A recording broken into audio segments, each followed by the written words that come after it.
Cerita kali ini bermula dari sekelompok suku purba yang sedang melakukan aktivitasnya sehari-hari.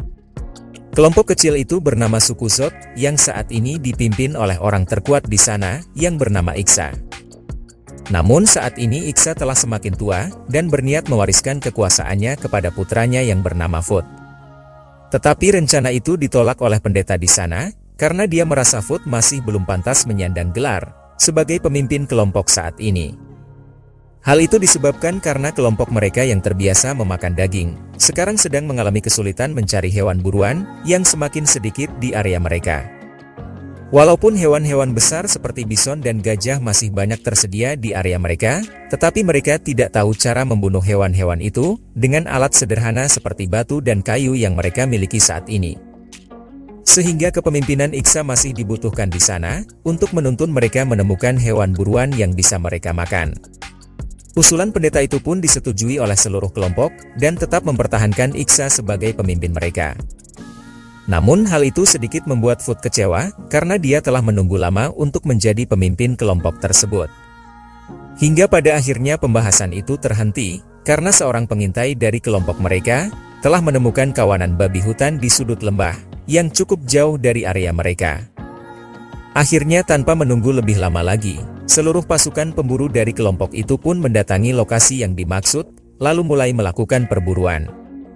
Alhasil dengan strategi yang mereka miliki selama ini, mereka pun dengan mudah bisa mendapatkan buruan mereka.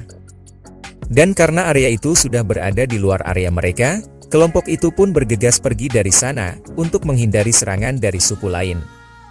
Namun tetap saja mereka dikepung oleh suku lain yang sudah menunggu mereka. Akhirnya kedua suku itu saling melakukan serangan yang menimbulkan banyak korban jiwa. Pada saat itu terlihat Iksa sedang mengejar salah satu suku lawan untuk segera dia bunuh. Namun tanpa dia sadari, ternyata dirinya diikuti oleh Fut yang mempunyai niat jahat merebut kepemimpinan Iksa. Dia pun dengan cepat mendekati Iksa dari belakang dan langsung membunuhnya. Kejadian itu pun dilihat oleh salah satu anggota suku lain yang bernama Ila, namun dia tidak bisa berbuat banyak karena Iksa sudah terlanjur meninggal. Jasad Iksa pun kini segera dibawa ke tempat mereka tinggal untuk segera dimakamkan. Dan karena menurut tradisi di dalam suku itu, maka secara otomatis, Futlah yang akan meneruskan kepemimpinan kelompok itu. Tetapi kali ini Ila tidak tinggal diam dan mulai mengadukan perbuatan Fut yang telah membunuh Iksa. Hal itu pun membuat Fut marah dan langsung menyerang Ila hingga terjadi perkelahian antara mereka berdua. Pendeta suku yang melihatnya pun segera memisahkan mereka berdua, tetapi dia malah tanpa sengaja terkena serangan dari Fut dan seketika itu meninggal dunia.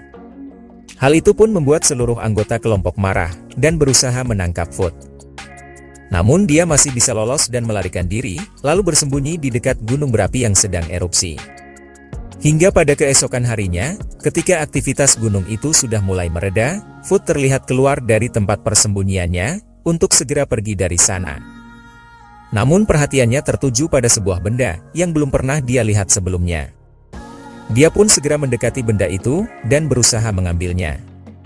Benda itu terlihat terasa berat dan panas karena berasal dari muntahan gunung berapi. Ternyata Fut mendapatkan sebatang besi panjang yang sangat keras yang dia sebut sebagai batu hitam. Dia pun membawanya untuk dijadikan senjata dalam pelariannya dari sukunya sendiri.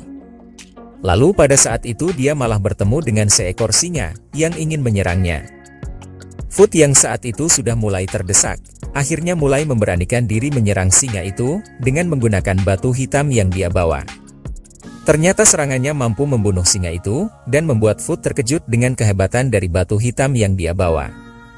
Dan tepat pada waktu yang sama, dia pun dihampiri oleh seorang wanita bernama Koli, yang mengaku dari tempat jauh, dan mengetahui tentang kehebatan batu hitam yang dibawa Fut. Dia pun mulai membujuk Fut untuk kembali merebut kekuasaan pada kelompoknya, yang saat ini dipegang oleh Ila.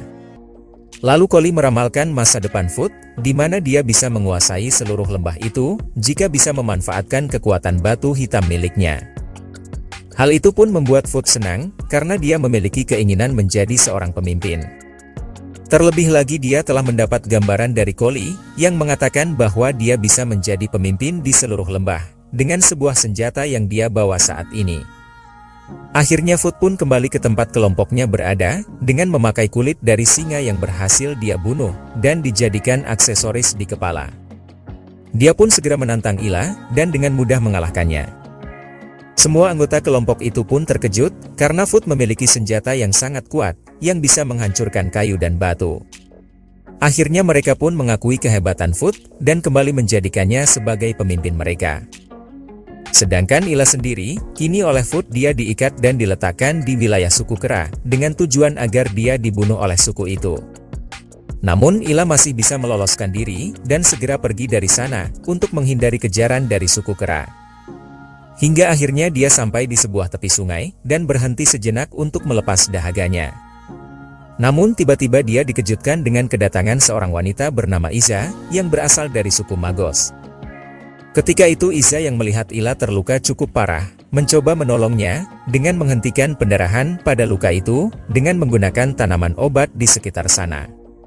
Lalu Ila pun bercerita kepada Iza, bahwa luka yang dia dapat, berasal dari salah satu sukunya sendiri, yang gila akan kekuasaan. Setelah Iza selesai mengobati Ila, dia pun bergegas kembali ke tempat sukunya berada. Namun Ila meminta tolong kepada Iza, agar dirinya diizinkan ikut dengannya.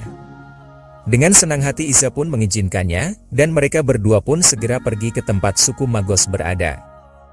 Sedangkan di tempat lain, kini Foot bersama beberapa anggota sukunya, kembali mendatangi gunung berapi tempat Foot menemukan besi. Lalu mereka mengumpulkan semua batuan besi di sana, untuk mereka ubah menjadi sebuah senjata. Bersamaan dengan itu, Ila dan Iza yang saat ini sedang beristirahat di area kekuasaan suku Kera, mulai mendapat serangan dari suku itu, namun masih bisa menghindar. Dan di tempat wilayah kekuasaan Foot, kini senjata besi yang dibuat itu pun telah terkumpul banyak. Senjata itu pun segera mereka gunakan untuk melakukan serangan terhadap suku-suku terdekat di wilayah mereka, agar bisa memperluas daerah kekuasaan mereka. Pada waktu itu salah satu anak yang bernama Dal, mencoba melarikan diri dari serangan kelompok suku Foot. Dia pun terpaksa berlari ke dalam hutan, dengan meninggalkan kelompoknya, yang saat ini telah dikalahkan kelompok Foot. Begitu juga dengan Ila dan Iza, yang masih kesulitan dengan serangan suku Kera yang terus saja mengejarnya. Pada waktu itu Iza yang tidak berhati-hati dalam melangkah, malah terperosok masuk ke dalam lubang jebakan, yang sengaja dibuat di sana. Lalu tanpa membuang waktu, Ila pun bergegas menyelamatkan Iza, namun pada saat itu suku Kera telah mendekat ke arah mereka. Sehingga Ila lebih memilih masuk ke dalam lubang jebakan bersama Iza, untuk berlindung, dan menghindari serangan dari suku Kera. Ternyata keberuntungan masih berpihak kepada mereka.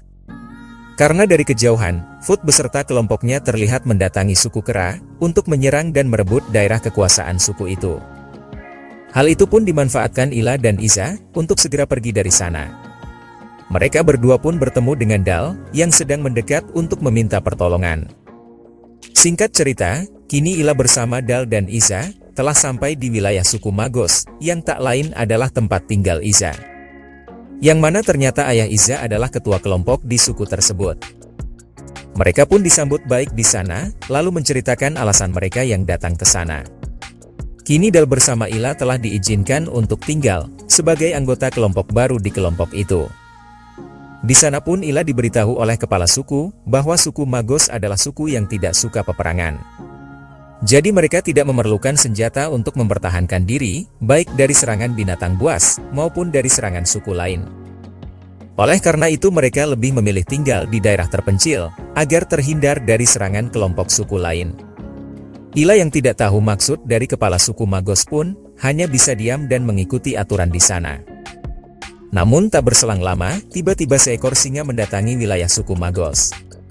Hal itu membuat kepanikan di sana, karena singa itu mulai menyerang penduduk suku Magos.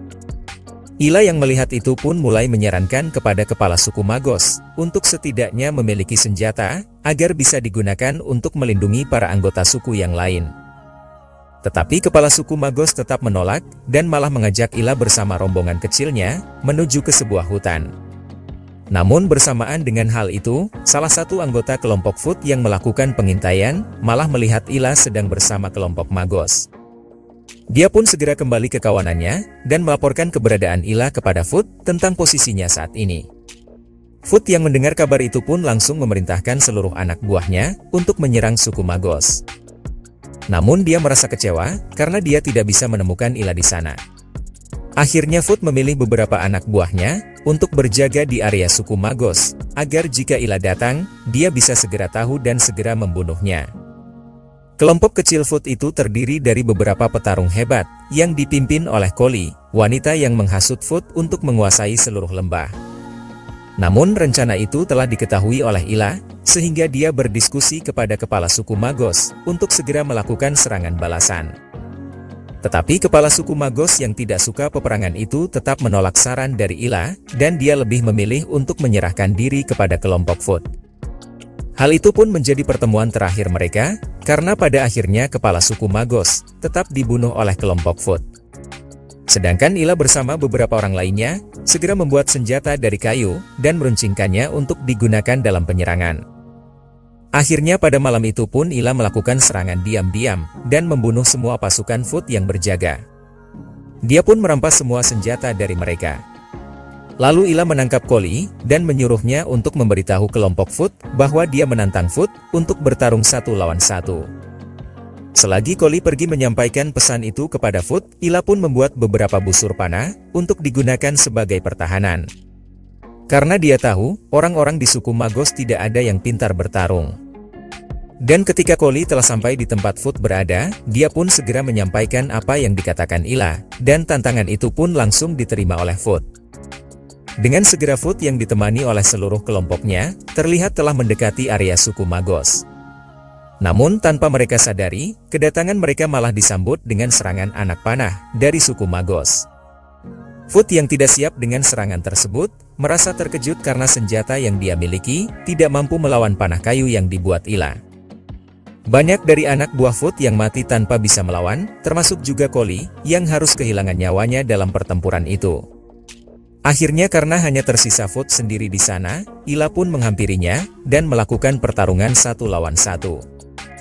Yang pada akhirnya Ila pun mampu mengalahkan Foot, lalu mengumpulkan semua senjata yang dipakai mereka untuk dia hancurkan.